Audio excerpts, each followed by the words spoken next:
Team leader बन चुका है और इसको लेकर के लगातार कई जगहों पर जश्न उत्साह भी देखने को मिल रहा है और जो खामेनेई के समर्थक है वो अपना समर्थन भी दे रहे हैं और खुशी मना रहे हैं। ईरानी मीडिया के मुताबिक ईरान के वरिष्ठ धर्मगुरुओं ने अयतुल्लाह अली खामेनेई के बेटे मुस्तफा खामेनेई को देश का नया सुप्रीम लीडर चुना है।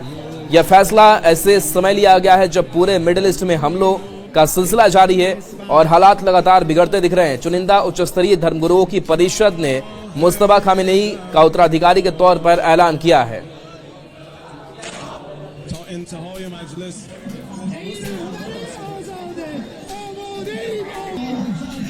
तो ये तस्वीर आपको दिखा रहे हैं जहां कहा यह जा रहा है कि यह फैसला ऐसे समय में लिया गया है जब पूरे मिडिल ईस्ट में हमलों का सिलसिला जारी है।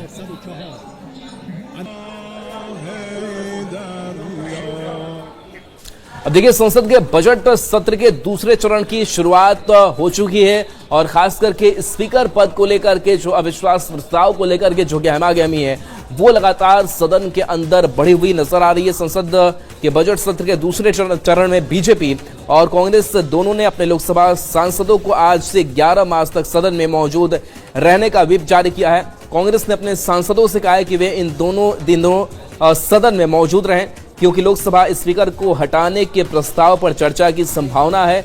वहीं बीजेपी ने भी सांसदों को मौजूद रहने का निर्देश दिया है।